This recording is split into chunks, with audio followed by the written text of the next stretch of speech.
So just, I guess, while we're setting up still a little bit, I was here yesterday, very lucky to see Chris and Megan present with you guys and get a sense a little bit about some of what's interesting to you, compelling to you, what you want to know about.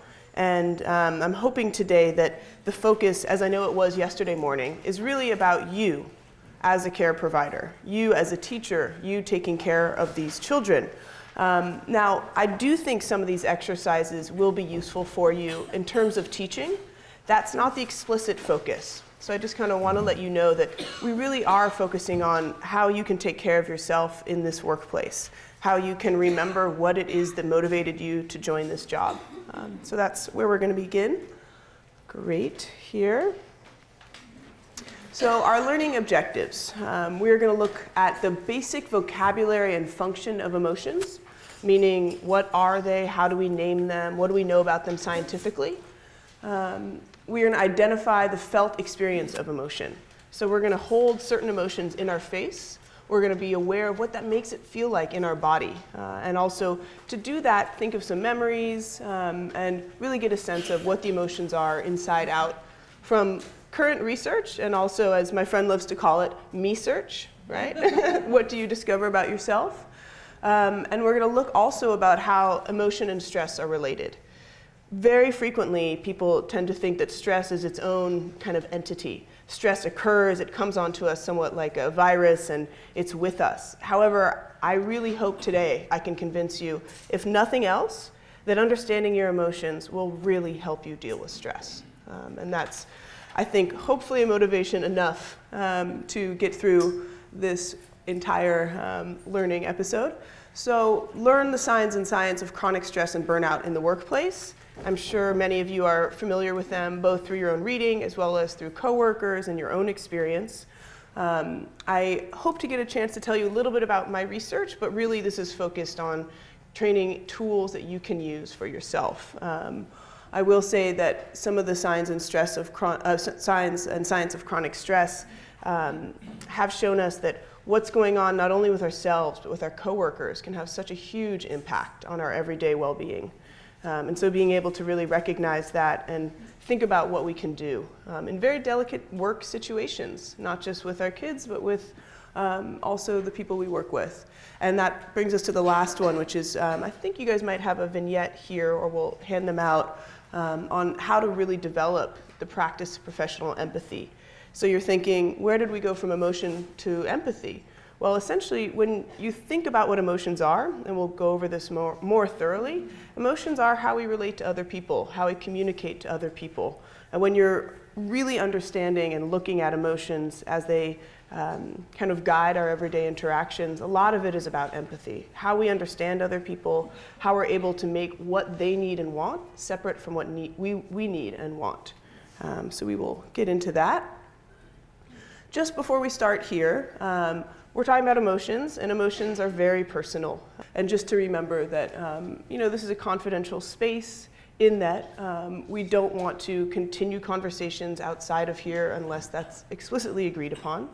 That we respect how other people feel. It may be really different from what we feel. Some people in the room may say, I am just tired of problems of the parents of my students. And you may think, that seems so uncompassionate. How could they feel that way? You have to respect where another person is coming from. And I don't really need to tell you all this because you're here, but just to be clear. And mindful speech and listening, meaning, again, be conscientious of what other people are saying, what it might mean to them. And knowing your own limits. This is going to be really important for our emotion exercises. We're going to practice two pretty difficult emotions, fear and anger, and then happiness. Don't worry, we will bring it back to the laughing. But it is important, I think, for us to know how fear and anger feels and what fear and anger originates from in our lives, so we can hopefully avoid or maybe in some ways prepare for those experiences.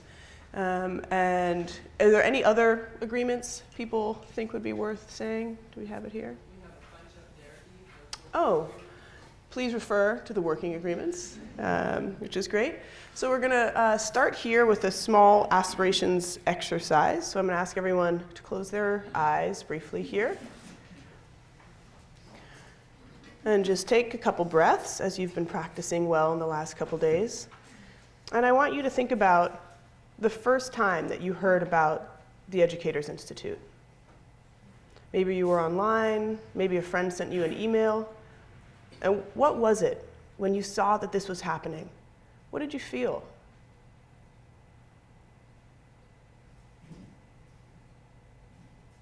And then at some point you decided, you know, I'm going to try and do this. So what were the steps that you took? Did you talk to a friend, a partner, your children? How did you explain to them what you wanted to do, why you wanted to come?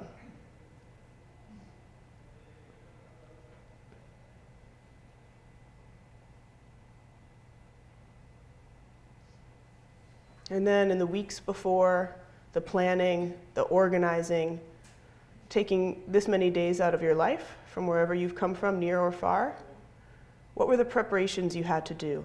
And what were you thinking? What were you feeling about arriving here?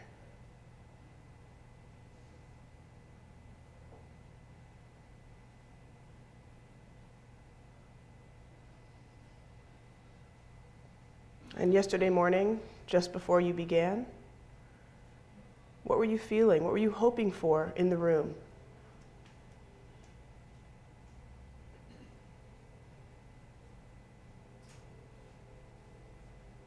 And after a very long and warm day, hopefully had a restful night of sleep. And I just want you to be in this room and open to this new experience. And for myself, and I know everyone else teaching here and organizing, really recognize the huge sacrifice of time, of energy, and of resources to be here. It's quite a gift you're giving to yourself.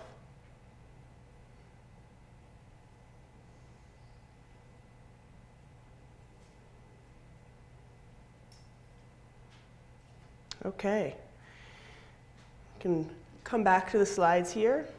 Now I wanted to get you calm and open because I'm going to give you a lot of information.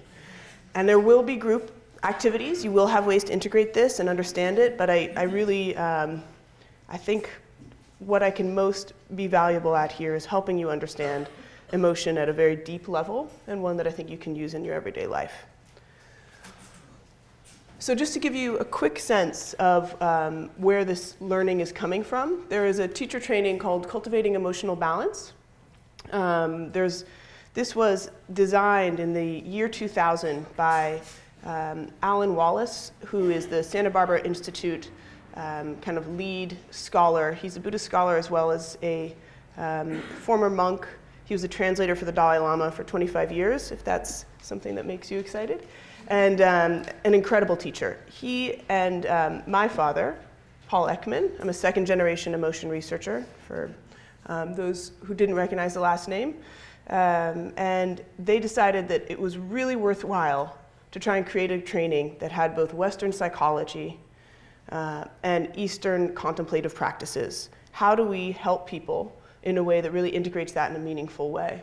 So they developed a training, raised a lot of money, and were able to do a kind of rigorous randomized controlled trial, got some good findings, which I'll show you in a moment, and decided to start training people. So for the last 4 years, I've been lucky enough to go to this center in Thailand called Thanyapura, where it's an international mind center, and we do 2 weeks of emotional skills. So 2 weeks of what we're doing this morning in a couple hours, and then 3 weeks of silent meditation retreat.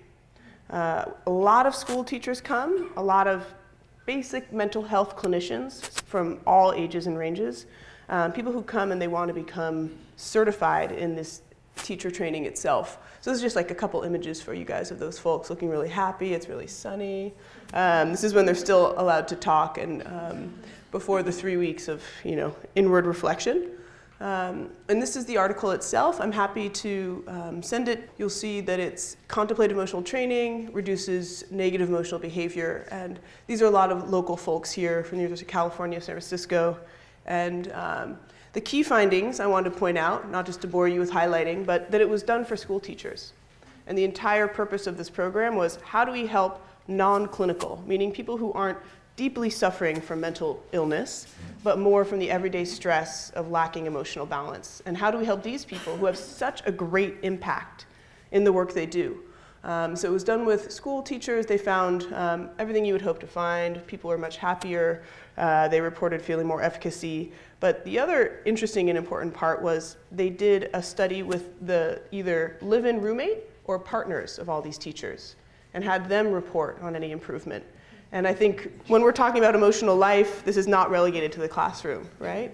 And what goes on at work is what we bring home. And when I talk a little bit more about burnout, you will see that one of the main consequences of burnout is actually what it does to your family life.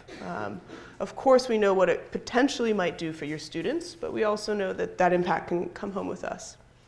Okay.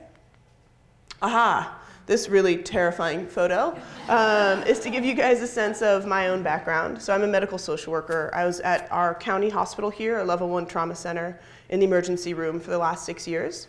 I recently stopped because I've been working there as I was in school, and they moved from 8-hour to 12-hour shifts, and so I resigned. But it was an incredible education. I can't really look at that long.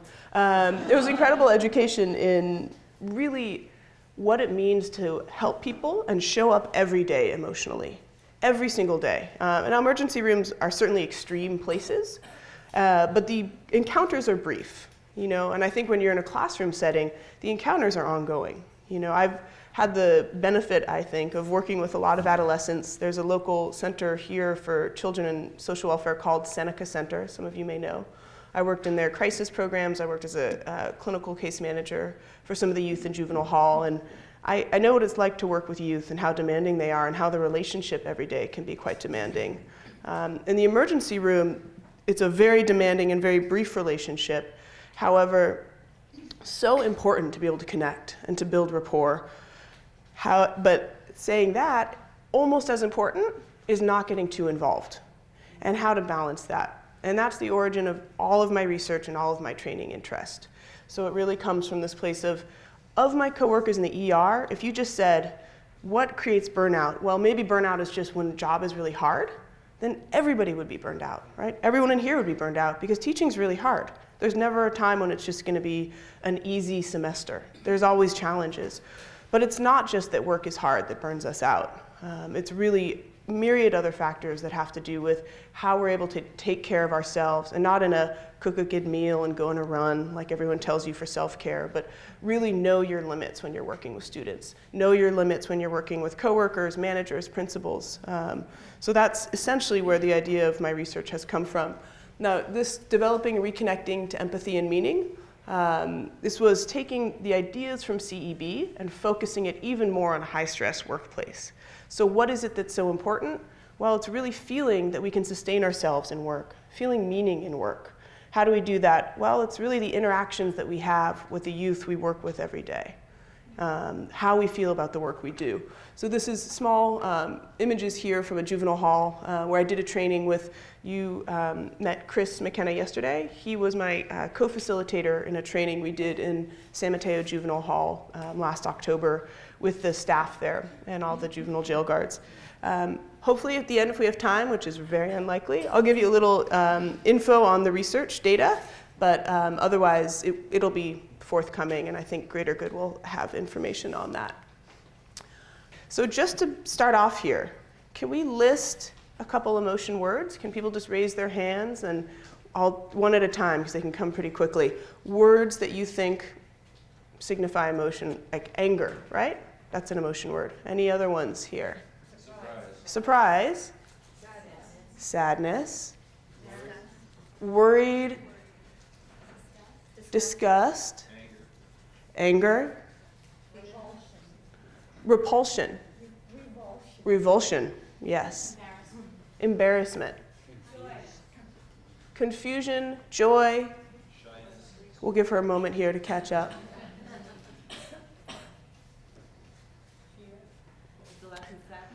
Fear. Shyness. Yeah. Fear. Contempt or content? Content. That's a good one. Excitement. Anticipation, yeah, anticipatory, yeah. Grateful. Can't believe it took this room that long to get to that one, huh? Okay. Calm, okay. Anxious. Shame.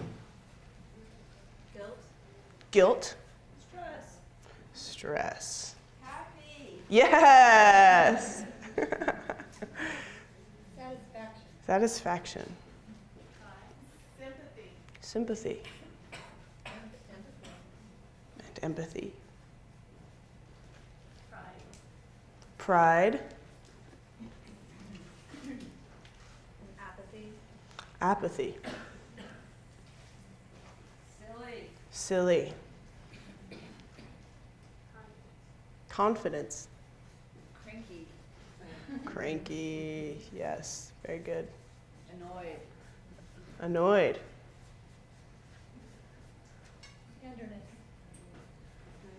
Tenderness. Hurt. Maybe just one more. Whereas confused and powerless? Powerless. Okay.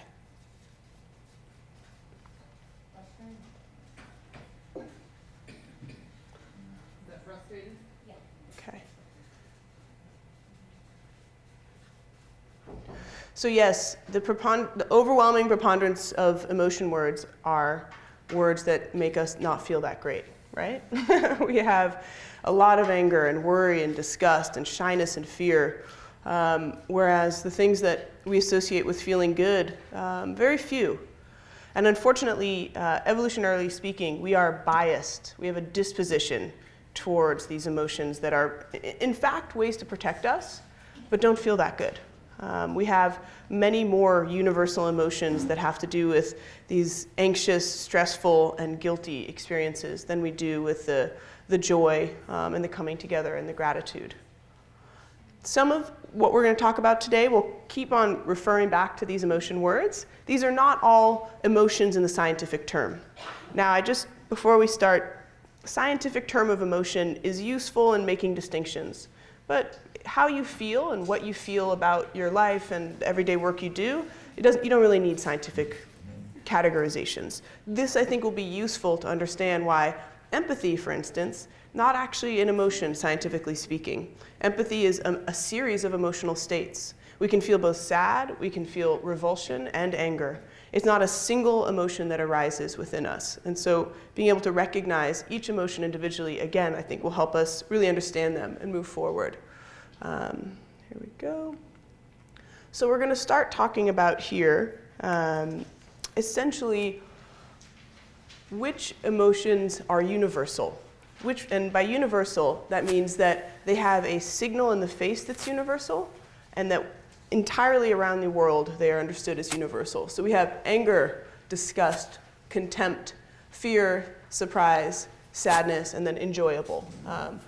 The reality here, and I'm gonna let the cat out of the bag on this one, is positive and negative emotions is not actually a very scientific distinction, because you can really enjoy feeling angry, and sometimes you can even enjoy a good cry, right? So saying positive and negative emotions is something that in this camp of discrete emotion researchers, we kind of shy away from. Now, it's very useful as a teaching tool. It's useful to think about, I want to feel positive emotions. But when you actually think about what's enjoyable, there's many ways. And there's often ways in which even an enjoyable emotion could be so-called negative. If you're laughing at someone else's failure, is that a positive emotion? Not clear. We'll talk a little bit more about what the definition of constructive versus destructive emotions is, which I think is a little bit more useful so we can help understand our emotional experiences. So when you think about why are all these emotions here? What were they hardwired into us? Well, anger, it kind of fights and removes an obstacle. So if you look at the physiology of anger, you actually have blood rushing to your arms. And the sensation with anger is, I need to get this out of the way. This is useful. And you think about a good example of anger, you are running to your car. You see the meter maid about to put a ticket there. There's a little bit of fear. When you get there, you're like, I'm here, you can't give me the ticket. You're trying to prevent at all costs and to remove this obstacle to the $300 fine or towing. And it's useful. If you want kind of, oh, I'm so sorry, I didn't mean to do it, it might not have the same effect. Anger is powerful. Using it in a contained way can really be important and useful. And I guess I say important and useful would be true for all of these emotions, right? They wouldn't really be with us if there wasn't some sort of function. So disgust. Disgust gets rid of something poisonous or harmful. That was its original intent, but now we can feel, social disgust and moral disgust. If someone is hurting children, abusing children, we can feel disgusted by those acts. And the use and utility of disgust really does kind of allow us to separate ourselves from something that is negative and not good. And the display in our face of disgust, which we'll see here, signals to other people that we don't approve. Don't cut in line in front of me. Ugh, and so contempt and disgust, people have a very hard time understanding, recognizing the difference between these two. With contempt, I like to use the example more of the kind of the alpha silverback primate who is being challenged by a young juvenile competitor. Now, he's not angry, he's not disgusted, he's just, how dare you? How could you think that you could challenge my authority? And the appropriate response, kind of visibly, and you do see this in primates, is contempt. And contempt is an experience that people find challenging to get examples of. When do I feel contempt? Because it can be close to disgust. But in disgust, there's really a kind of dehumanizing element. Like, I don't think you even understand the level I'm on. That's disgusting. Whereas with contempt, you're like, how could you even consider doing this? This is really unconscionable. And we'll see a little more examples of this that hopefully will be helpful. In terms of teaching other people with contempt, not always, with kids, an easy one to translate. We have had a lot of CEB teachers who work in the classrooms. They have kind of their own group email list and are ending up sharing a lot of resources with one another, and they often take contempt out. They feel like it doesn't help with the kids. Though I always call it the most adolescent of emotions. Like, you really see contempt when you see, trying to tell a teenager something they do not want to do. And so, what does fear do? Well, it helps us prepare to escape and to flee and to make plans and strategize. Now, we're going to be talking a lot about fear, because fear is really the origin of the majority of stress and rumination, right? What's going to happen? What's going to go next? How am I going to deal with this? Fear can be totally paralyzing. And though fear would be very natural if a tiger bounded in the room right now, it's not that useful when you're constantly wondering when the tiger is going to bound into the room. When is this going to happen? And it actually really can create very negative feedback loops, as we all know from feeling high levels of stress and anxiety. So we'll get deeper into fear. Surprise is the briefest of emotions. It's a very hard one to fake. So when you're trying to get people to show anger, you put your brow down, you put your lips together, and you can really get the sensation of anger. But with surprise, it has to be authentically new and novel. You can't expect it whatsoever. And it's the briefest of emotion, meaning when we look at the physiology, it comes and goes very quickly. So sadness, people often question, why do we have sadness? Can't we just eliminate that one? Wouldn't life be better? And in fact, it does allow us to draw connections. We do lose things, and when we have loss, we need reassurance. So the purpose, or the evolutionary purpose of sadness, is supposedly that it gives us this signal that allows people to come around us and take care of us because we are in a weak and vulnerable state. Now, that may not seem the case, if we lose something we love that's an object, like someone steals your bicycle, which has happened to all of us who live in San Francisco at least once. You're very sad. Are you vulnerable to the world? Not exactly, but that doesn't really make a difference for your emotional system and your emotional response. You'll still have this, I need to be taken care of, I don't feel good right now. So that's where sadness comes in. And enjoyable emotions allow us to deal with the rest of this, right? Enjoyable emotions allow us to really come together and to connect to other people, to signal that we are indeed approachable, friendly, and that we want to engage. So the appearance of a smile is actually the emotion we can see from the farthest distance away. And you can understand why evolutionarily that makes a whole lot of sense. You want to know, am I approaching a situation that's good or a situation that is maybe not as friendly? Any questions on this so far? Yes?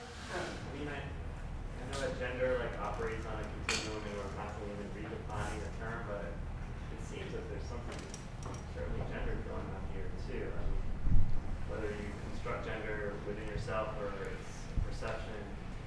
And as I look at the list and thinking about some of my own experiences, this notion of universality seems to get complicated really quickly. So, perfect question. Leading up to what we're going to talk to next is absolutely gender as well as nationality, even within a subculture group in the same high school. What are the rules of engagement, right? What are we allowed to display? What are we expected to suppress? These things can be so variable. And when we're talking about these as universals, what we're talking about is everyone can recognize them. Not everyone expresses them in terms of a way visually we can see them. Many of these are also emotions not listed here. There's not a universal signal. People do not know why there's not a universal signal. That could be because they came on a little later in our evolution, or that possibly they're not as crucial. There is, of course, a couple other emotions that people believe are universal, including awe and embarrassment. But again, sorry to be wonky and scientific, for this presentation we're focusing on these. It doesn't mean those emotions do not exist, but we're going to get more into kind of display rules and cultural differences of emotions just here next. So here we have really the definition of emotion. And what I think is really important here about this definition is that, again, emotions serve a purpose. It's important. We have an emotion about things that are actually important to us. There can be many, people often ask, are we always emotional? Is there always an emotion? No. We're not an entirely emotional system or being. Right now, hopefully you're not feeling an intense emotion one way or another, and not boredom, which is not an emotion. But it's really something important to our welfare. It is a response that allows us to cope with new information, situations, settings, feelings, and other kind of stimulus. And that it is really coordinates our entire system. Now, we're going to go through a timeline of an emotion, meaning where does it actually begin, where does it end, and what are the consequences? And you will see that it's really kind of up, down, and moving through. There's not, often people think of a mood and an emotion, that can be a very long time. But actually an emotion responds quite quickly to an event and can pass quite quickly. I always try to give people the example of when you watch, a 6-month-old child. And you see happiness and then anger and then sadness, and it just is coming and going, and there's no rumination, there's no projection, it's just the fluid experience of emotion. And you can see all of those emotions as early, some of them as early as 3 months, but by 9 months, all of them are online. Characteristics. So here we're talking about the characteristics, again, of these universal emotions. They have a signal that everyone recognizes, distinctive physiological changes, and they can happen very quickly. And this is a part we'll emphasize a little bit more, but often we're not aware of our emotions as they arise. We may become aware of them as we start to see they're influencing our behavior, or we feel maybe a tension in our body if we're lucky to be that embodied. But emotions really can come on quite quickly, and they can also leave us quite quickly. Sometimes they're leaving us for the next emotion. So people, again, sometimes wonder, can I be both angry and afraid at the same time? So we don't know scientifically exactly if that's true, but what we think to be true from what we know is that you're actually probably angry and then afraid, and happen in very quick succession. And so we can have an emotional experience that's going right back and forth. You think an example of surprise and then fear. Someone jumps at you around a corner as you're walking home, you're surprised, and then you're either afraid or maybe you're angry, like, why did you scare me, if it's actually not a threat? So they're coming very quickly. They're involuntary and inescapable. Now that sounds a little bit daunting, right? If the emotions are involuntary and escapable, and they have all these strong impacts on us, what are we even doing? Do we have any chance or hope? And indeed you do. You can find ways to prepare for and avoid difficult emotional experience or destructive emotional experiences. But we also need to give ourselves a little bit of kindness around the fact that our emotions that we experience, they are very strong and powerful. We know that they happen a lot quicker than what we're able to think about cognitively. And I think that people have a very different emotional profile. We unfortunately don't have time today to look at emotional profiles, but I'm sure you know from yourself and your partner or friends that some people can rise to emotion very quickly and come down very quickly. Others, it takes them a while and they stay mad a long time, and it's really hard for them to come down. And so we have an exercise online actually where it's kind of a volcano, and you can create your own volcano for how long it takes you to start, how long it takes you to go on, and I'll give you the info of where to see that online. Okay, so here just to get a little deeper into the differences between emotion, mood, trait, and disorder. So you think about anger. When you're really just kind of woke up on the wrong side of the bed, cranky, right? You're like irritable mood. Sometimes people know where this comes from, and sometimes they don't, to be honest. There can be a way in which we wake up on the wrong side of the bed because we went to bed and watched like a really disturbing movie about human rights and justice, and we kind of wake up like, oh, the world is an awful place, we're never going to be free of this, and so we're upset. But we can also wake up angry and not really know why. And that's why I love that I think someone put tired up there, was that right? Or cranky or tired, which, when we don't get sleep, our emotional capacities are just so diminished in terms of being able to use them well. There are so many physiological things that can really determine how we're able to cope emotionally. And so there's also the difference, though, between a mood and a trait. Some people, they're kind of mean, right? And there's this, I always love to call it like the beautiful black box of, and kind of secret of social psychology, which is there's a lot we know about what parents influence, what our peers influence, what maybe our genetic disposition is. And then there's this thing we don't get, this character, this temperament, this mood. We don't know. It's, if you wanted to be on the other camp, you might say it's someone's soul, right? That people are different. They have these dispositions and traits that, are kind of defining them. So I'm not saying hostile is, your soul or your trait that we don't understand. But for many people, there are these kind of dispositions that they can't understand, that maybe they even are working on, and they're not sure how to overcome. Shyness, for sure.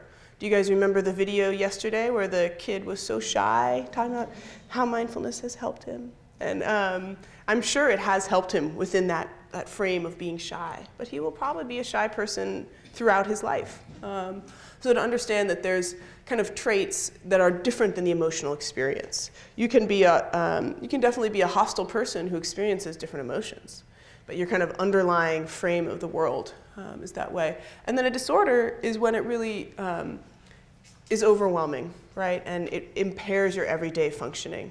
From the classic clinical definitions, when you are no longer to have social relationships, professional relationships, or in the case of students, complete your work as a result of any of these emotions, it becomes in the disordered category. And there's other disorders related to other emotions here, but this is just an example. Any questions on this? We've already covered a lot here. So, I have a question. Yes, please. You're saying that what's not understood is the trait aspect, so that's not necessarily been traced to any kind of genetic or environmental conditioning.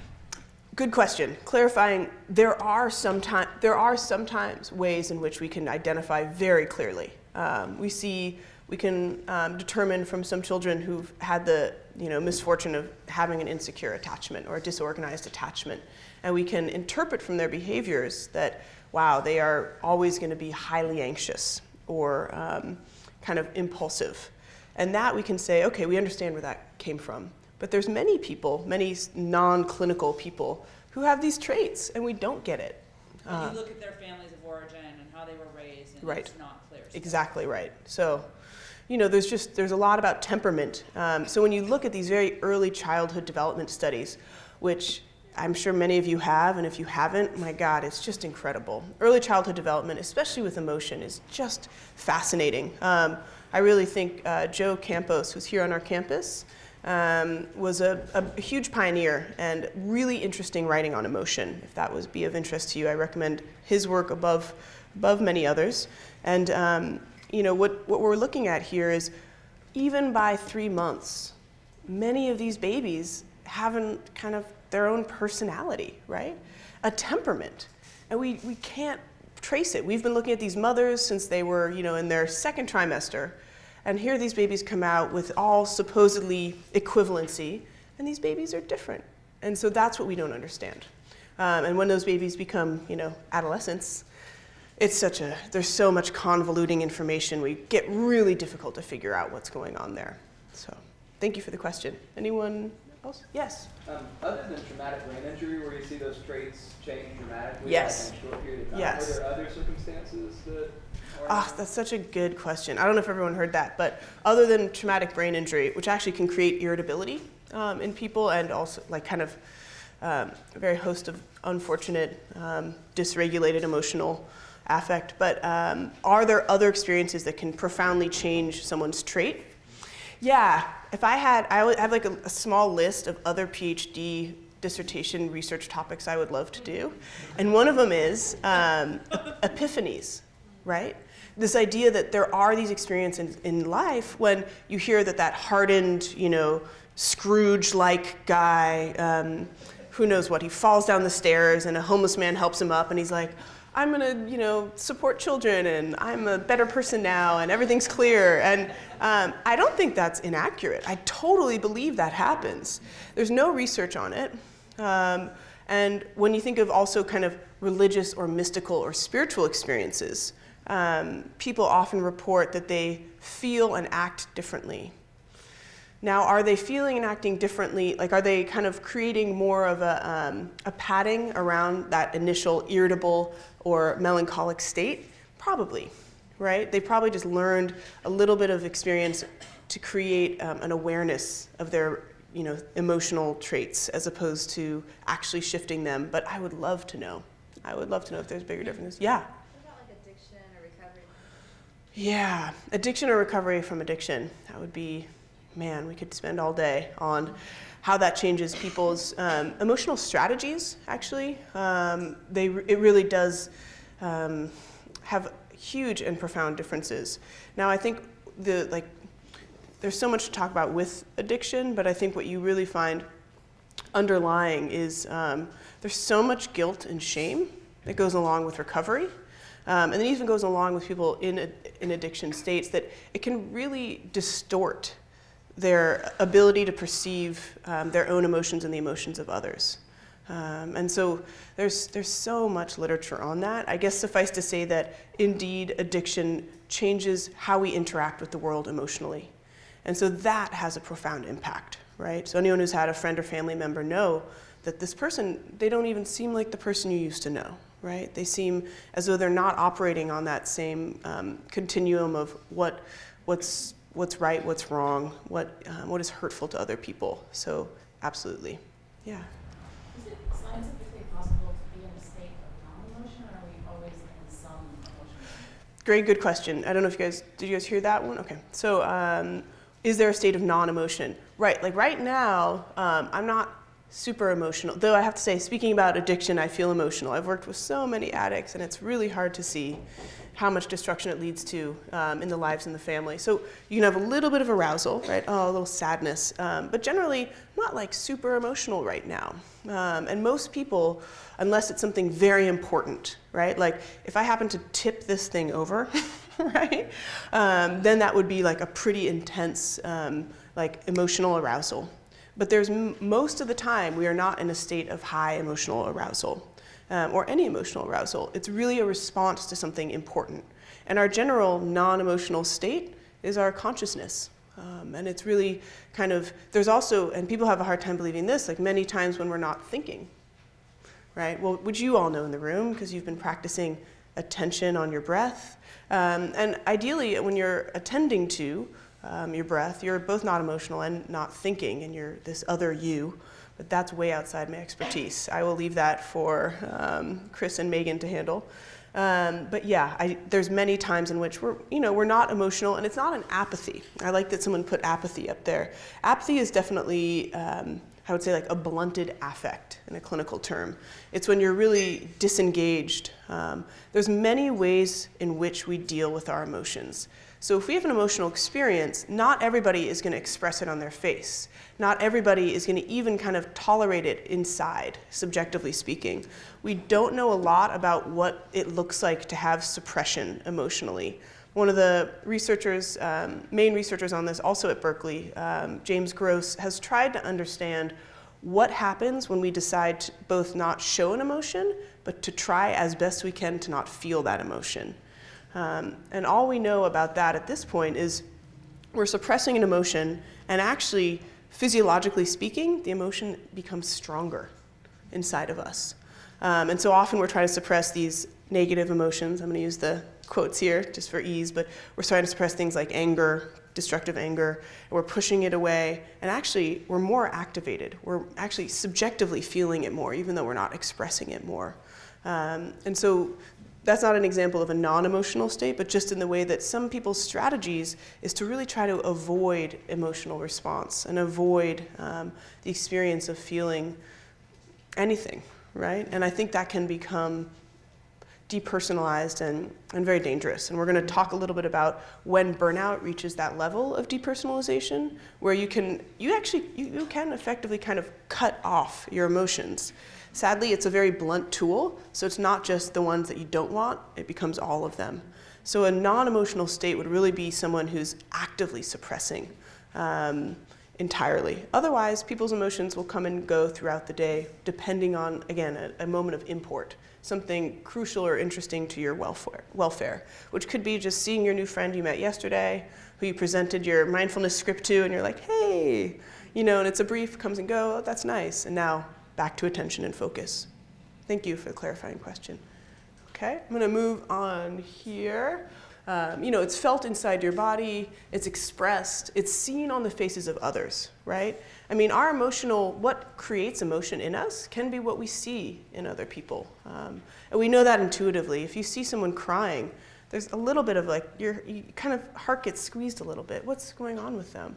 And it also can come from feelings and stories, as we're going to practice a little bit later. And our communication is inherently emotional. We are giving sometimes very big and sometimes very small signals to one another. And it's a very personal experience. Makes it really hard to measure and frustrating for us in the world of science, who'd like to say that there was this emotion felt like this for everyone at this time, and we can tell because it shows in this way.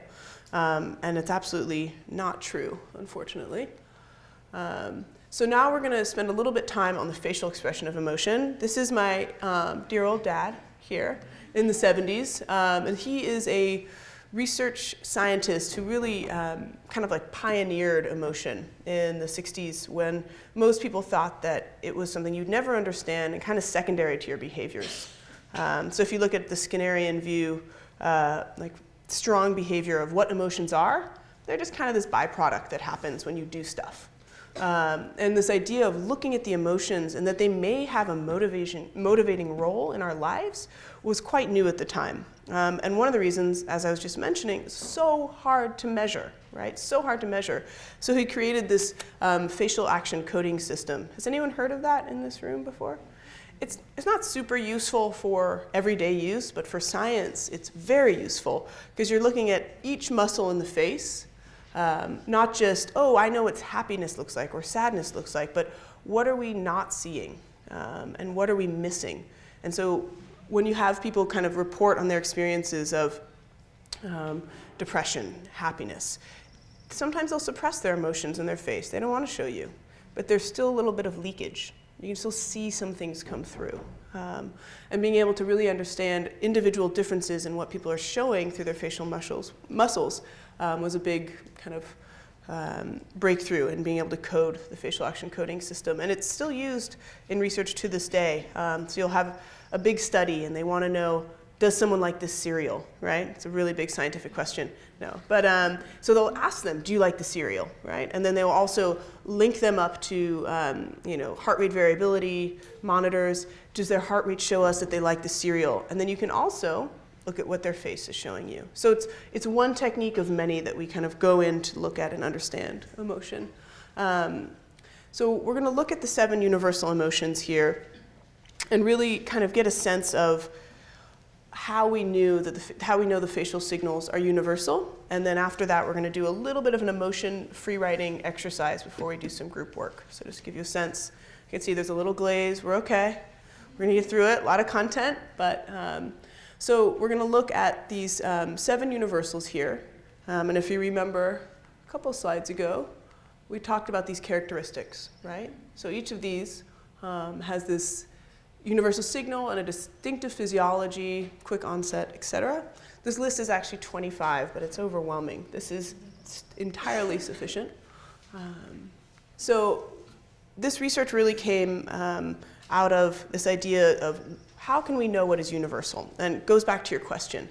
If we have differences in gender in terms of what emotions are expressed, we probably have differences, in all sorts of ways. I did a presentation in Singapore 2 years ago, and I was telling people anger can be a really big challenge.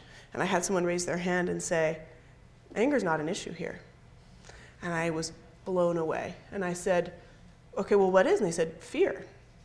And so there was the experience of fear, anger, and controlling and containing anger was being suggested in this, N of 1, but has been shown in other cross-cultural studies by Jeannie Tsai and folks in Stanford, that when you have a kind of a whole society and culture that doesn't accept, tolerate anger just doesn't really come into the picture as much. Doesn't mean people don't feel it.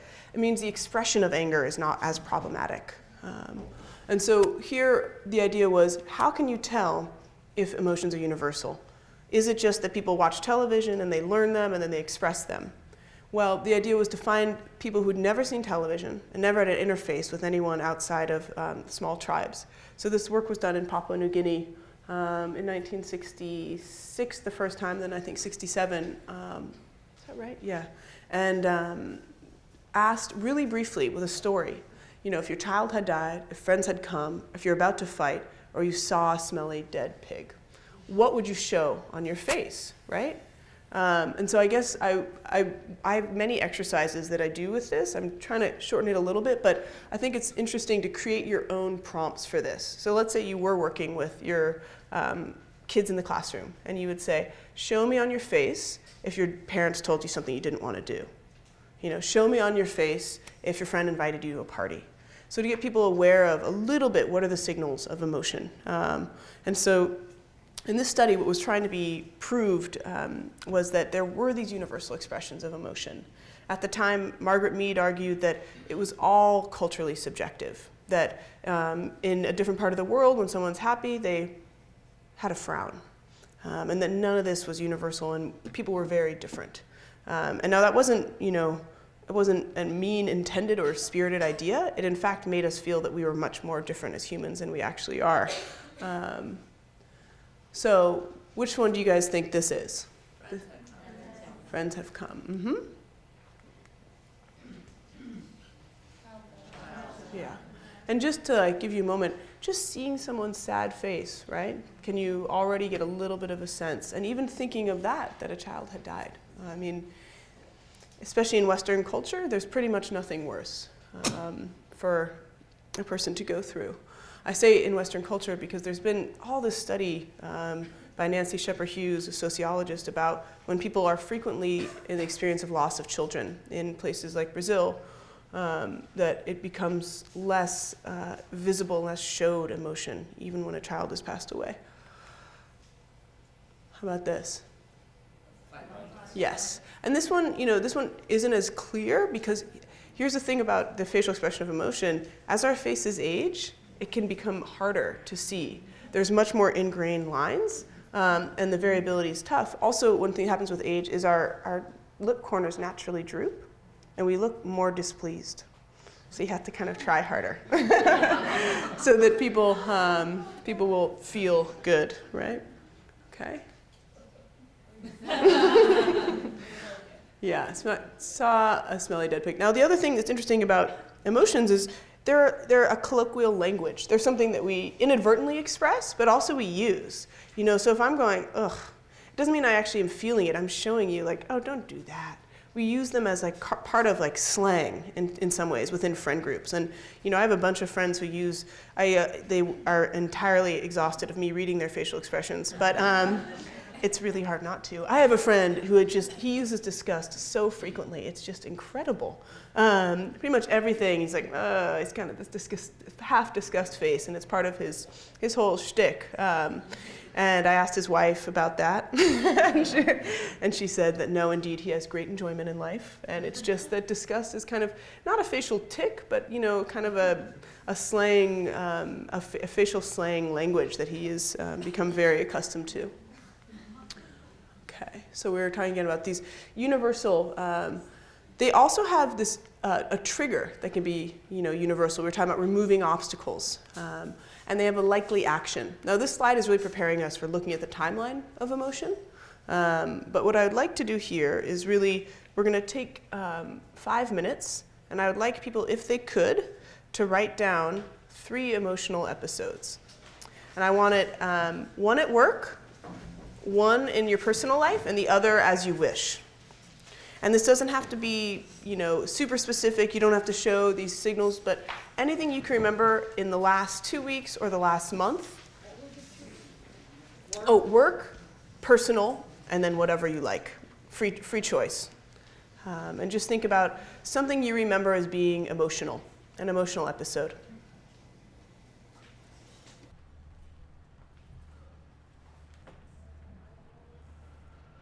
People had enough time to write down 1 or 2? Yeah? Okay. So we're going to be using these a little bit later. Just one more study here for your interest. Just in terms of display rules. This was a study that was done in Japan and UC Berkeley. So University of Tokyo, I believe, and UC Berkeley. This was done in 1968. And they were shown these videos.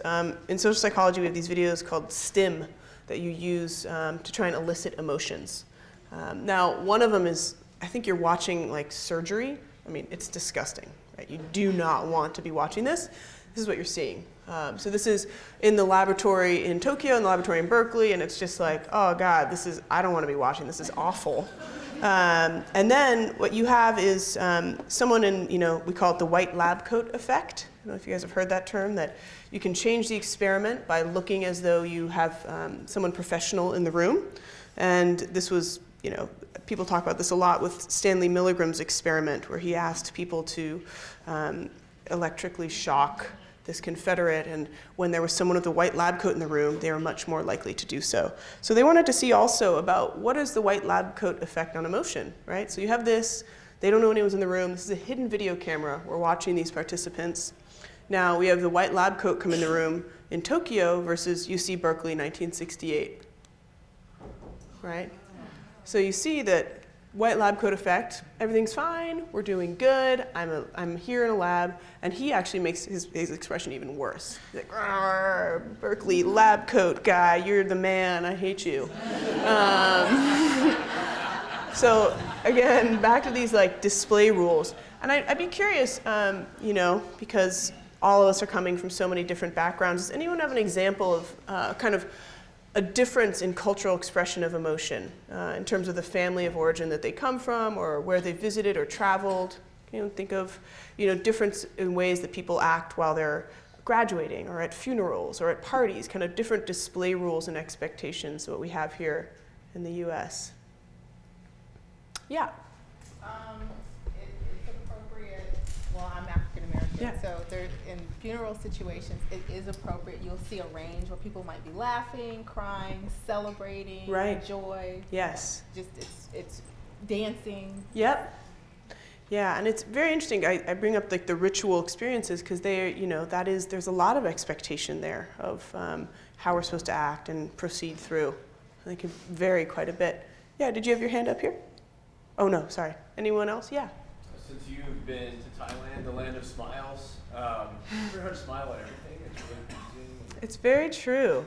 I mean, and actually, for some people, it can be frustrating because even if so I know the people who ran that Tanyapura Center, and when you would try to discipline a worker and say, you did this wrong, they would say, and that's not the response you want. You want to be like, no, look sad or repentant. But instead, it's like, okay, it's very interesting. Yeah. Yeah, the same thing in Bali. Yes. Yes, fear is the major emotion. Uh-huh. Anger is not polite to express. Right. Because you may hurt others. Yeah. Yep. So anger is just not appropriate to express. I kind of wish we had that here, don't you? It's Well, but then it creates a lot of turmoil, inner turmoil. Yeah. We can wrote a book about that. Okay. Yeah. Yeah. Yes. I always, all the time, whenever I ask people to give examples of anger, it's road rage, and road rage. And God, it really, it's scary. I agree. Yeah, there's a lot of anger coming out. Mm-hmm. I teach a lot of Appalachian kids, and anger is like the predominant, like at funerals, when you go to a funeral, it's like, there's sadness, but it's predominantly a lot of anger is expressed, and a lot of like punching the hands. And Wow. like, there's a lot of anger. Very interesting. So yeah, that there can be anger expressed at loss instead of sadness. Yeah. That in the whole realm of psychotherapy, there's a lot of ideas about, especially men who can express anger and not sadness, and what that connection might be. But anyone else? Yeah.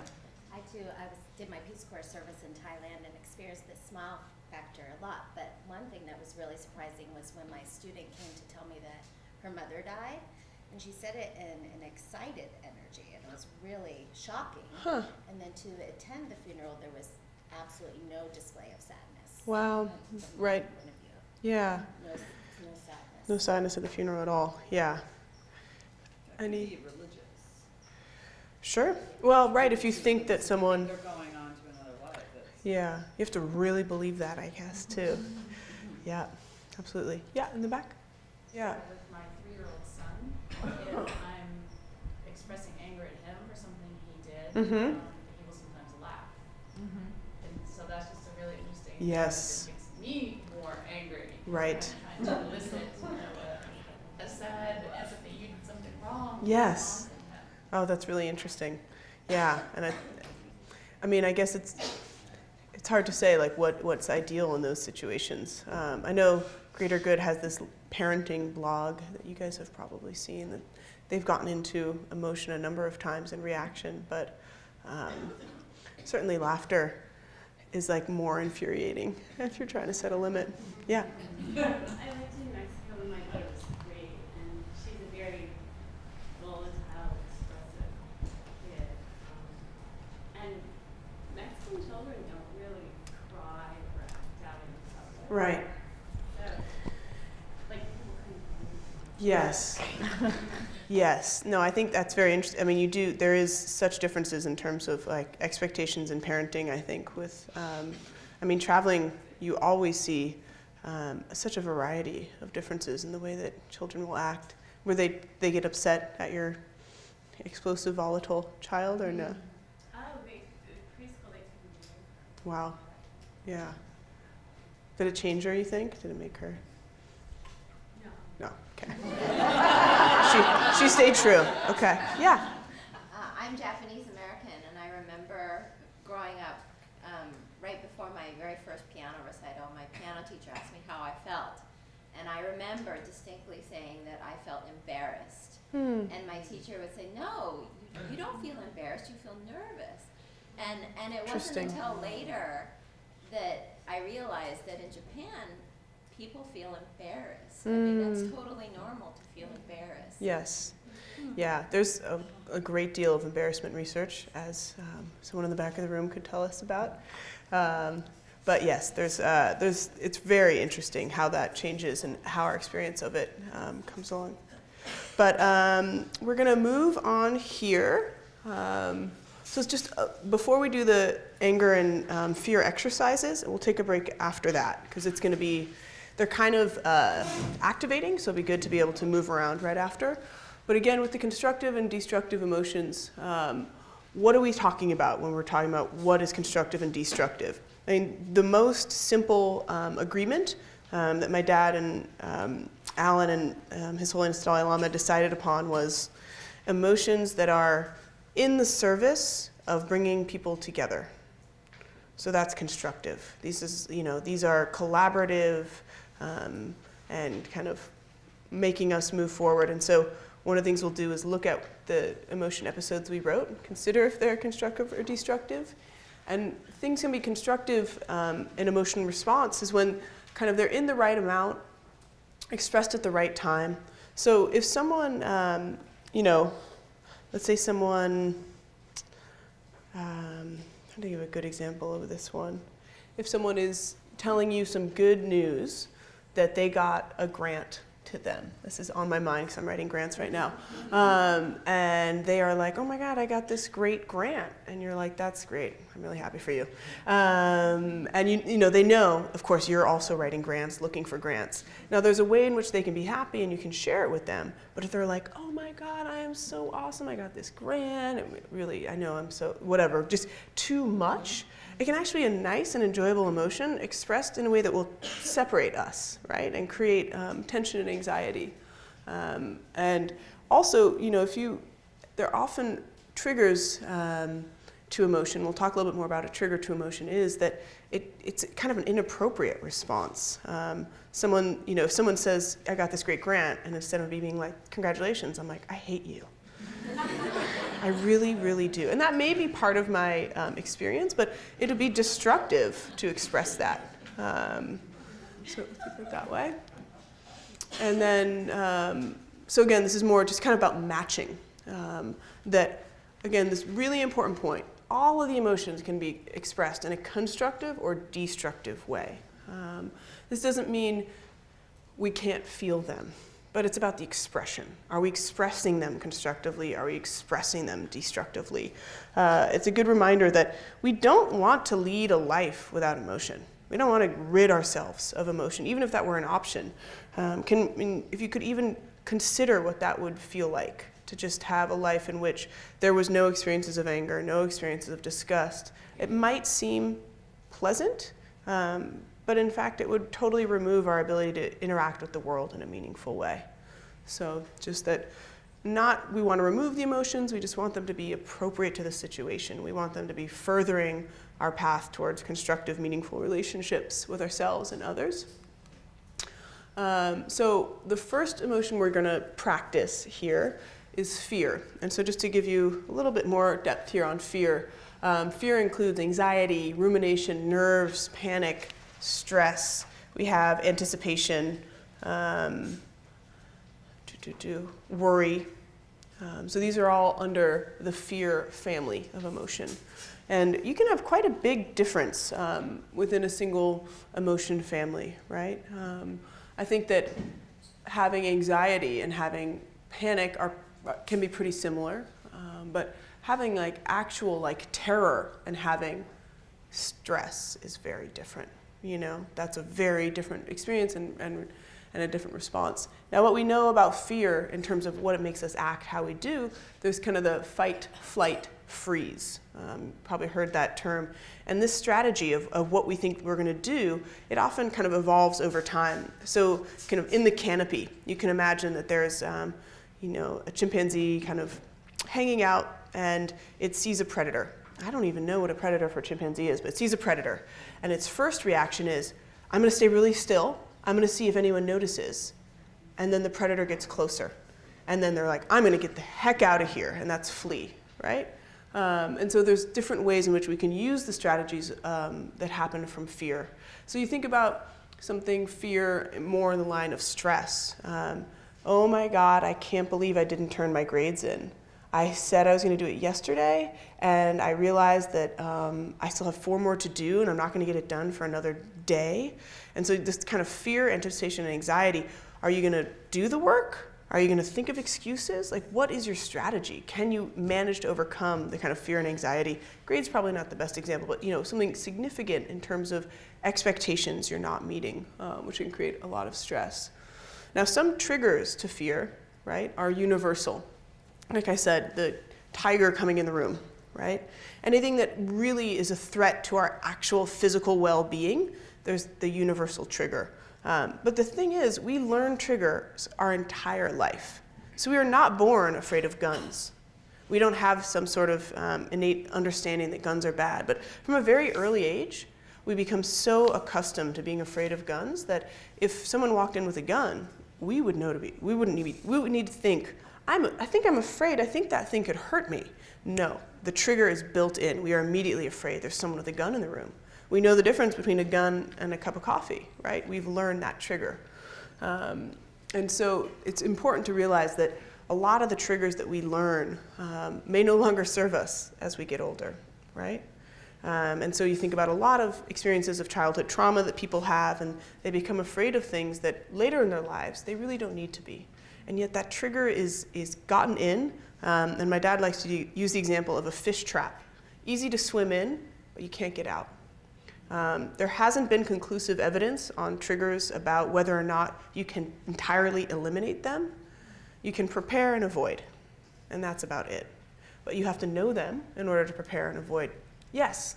So how much work has been done on people's, I get the idea, that people have the initial response to the trigger, but then how much work has been done on what people do with that? Some people will react to it and be proactive, and some people will do nothing and be paralyzed. Sure. Yeah, and that falls into a couple different lines of research, like efficacy or self-efficacy, and this idea that, do you think that the solution is inside of you or outside of you? Do you think you have the power to do anything about that feeling? And so people look at, what leads to that. And there's a great scientist named Albert Bandura, who's written on everything because he's incredibly prolific. But one of his ideas that I really like is dynamic interaction. What allows people to react in terms of an efficacious manner? I can handle this, I can do this. He says the dynamic interaction is, how you're feeling at that time, everything you've learned up until now, your disposition from your family. So it's this dynamic interaction of all those things. And there are typologies that people develop in terms of people who have this kind of coping or resilience. And those are 2 different literatures. So a lot of people have written about this. There's not a short answer other than it is a pattern. So some people, feel a certain inability to cope with that fear, while other people feel less so, and that they do have kind of an internalized sense of power and control. So the literatures are internal, external locus of control, coping, and resilience that really hit those. Thank you for the question. Right, and so again, do not turn off your emotions, but if you can identify triggers that lead to destructive experiences, you're going to be in a good standing. So we're going to do 2 exercises now. The first one we'll do here with fear. It says anger. Don't pay attention. And what we want to do. Most people have an iPhone with them or something like that, or because you can see your face in it, which is sometimes helpful, right? To use a mirror. They'll sometimes find that to be really difficult, and you'll end up accidentally doing the laughing exercise just because you're like, oh my God, that's hilarious. And I will say, though laughter is totally your friend in other ways, in this exercise, it's really your enemy. You really want to try and focus, and it feels kind of funny to be making these faces. But we're both going to think of an experience of fear. I'm going to just move that along because it says anger and it's confusing. We're going to think of an experience of fear, and we're going to make the expression of fear. So this is fear. Fear is really here in your neck, right? There's a lot of the action here. Surprise is a very slack jaw, right?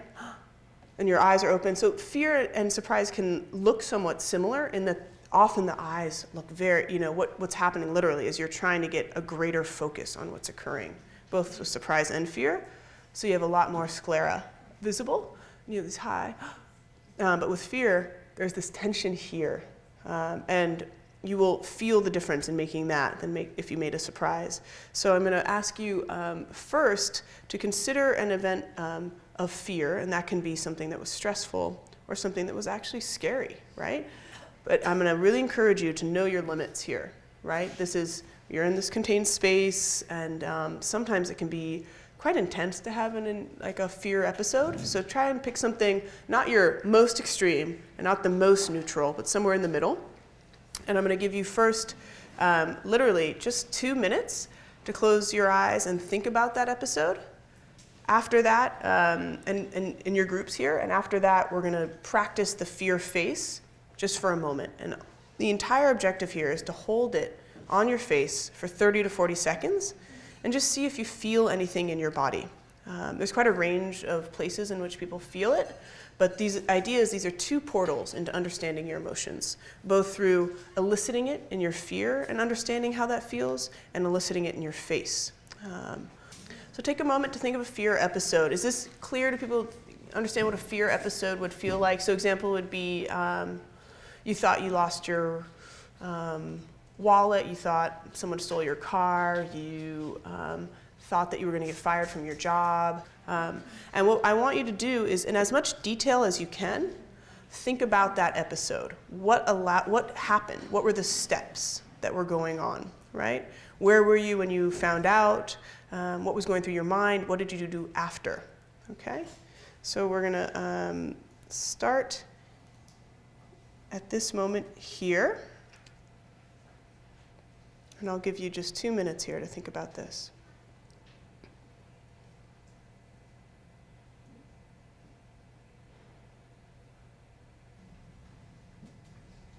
Okay, and now pretty quickly, just for 30 seconds, and again, I know it's hard to not laugh because it's kind of funny to see these expressions, but if you have a phone, you can do the backwards camera and look, but if not, just practice. We're going to hold it literally just 20 seconds, but holding that kind of fearful expression in our face, and I want you to start now.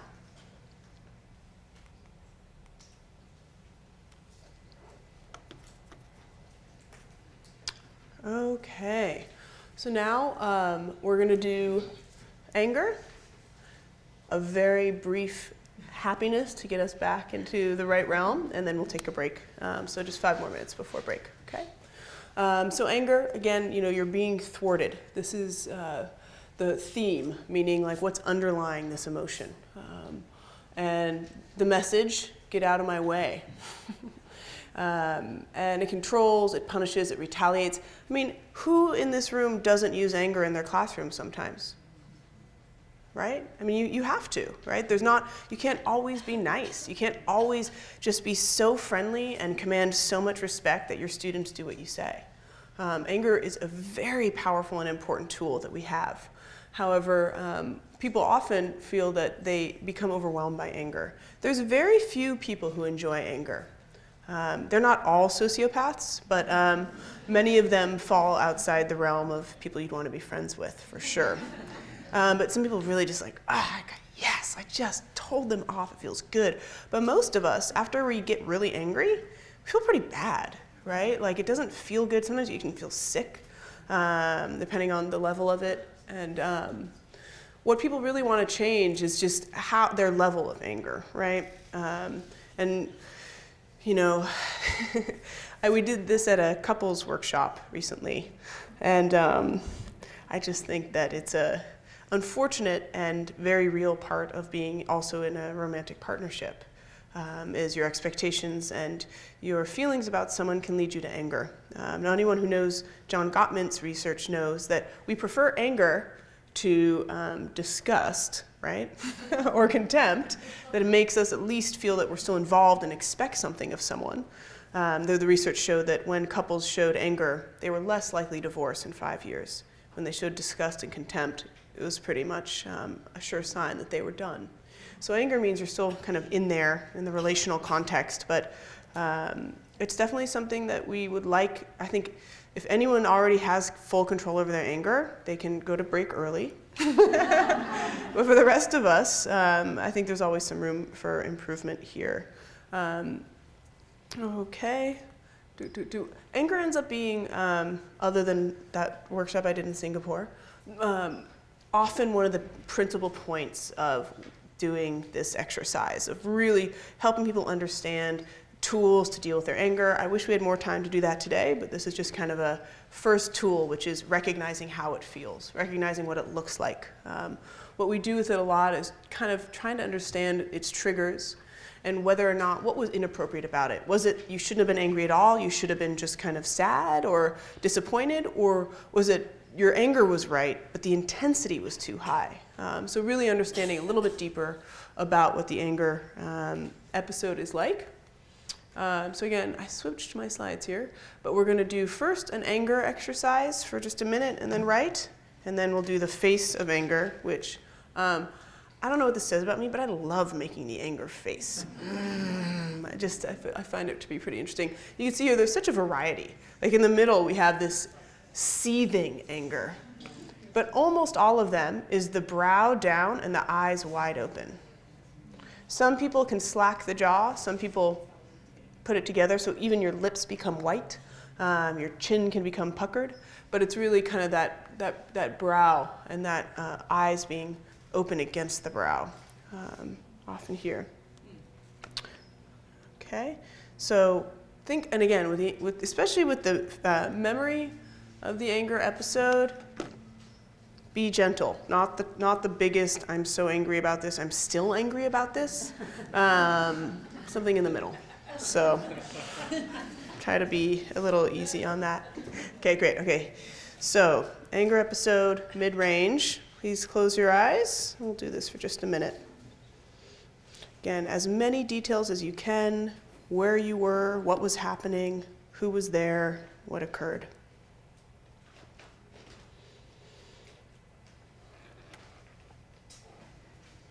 Okay, so yes, and in the jaw, in the teeth, kind of clenched. So here we go.